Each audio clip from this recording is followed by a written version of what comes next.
எனக்கு ஒரு பெண் குழந்தை. அந்த பெண் குழந்தை ஒருவேளை ஒரு ஆண் மாரி நடந்துக்குது அப்புட்ன்னா, எனக்கு ஒண்ணும் நான் பெருசா அத கவனிப்பேனா? அல்லது அத அதட்டுவனான்லாம் தெரியல எனக்கு. பெண் ஆணா நடந்துக்கிட்டா, ஆம்பள மாரி குழந்தைய வளர்க்குறான் அப்படின்னு நெறைய பேர் சொல்லி கேள்விப்பட்டுருக்கேன். ஆனா, அதே நேரத்தில ஒரு ஆண பொருத்தி பார்க்கும்போது எனக்கு கொஞ்சம் கஷ்டமா இருக்கு. அந்த ஆண் மாதிரி நடந்துக்குதுன்றதுக்கு லேயர் இருக்கு. நீங்க ஒரே லேயர்ல ஒரு கோட்லலாம் பார்க்க முடியாது. உங்களுக்கு ஒரு பெண் குழந்தை இருக்கு, ஆம்பள மாரி கடைக்கு போயிட்டு வருது, வண்டி ஓட்டுதுன்ற அளவுக்கு அலோவ் பண்ணுவீங்க. பாய் கட் பண்ணுறதுக்கு அலோவ் பண்ணுவீங்களா? ஓகே, பாய் கட் பண்ண அலோவ் பண்ணுறீங்க. கம்மல்லாம் நான் போட மாட்டேன்னு சொன்னா அலோவ் பண்ணுவீங்களா? ஓகே, ஒத்துக்க மாட்டீங்க. நான் 2 பட்டன் கழட்டி விட்டு நான் ஆம்பள மாரி போகணுன்னதுக்கு, நீங்க தான் ஆம்பள மாரி இருந்தா பாராட்டுதல்ன்றாங்க.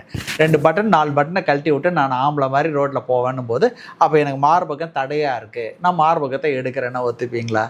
அப்போ நீங்க அந்த ஆண் மாரி இருக்கிறது பாராட்டுதல்ன்றதே ஒரு லேயர் தான். ஒரு லேயர் வரைக்கும் தான் உங்க அலவுட் இருக்கும்.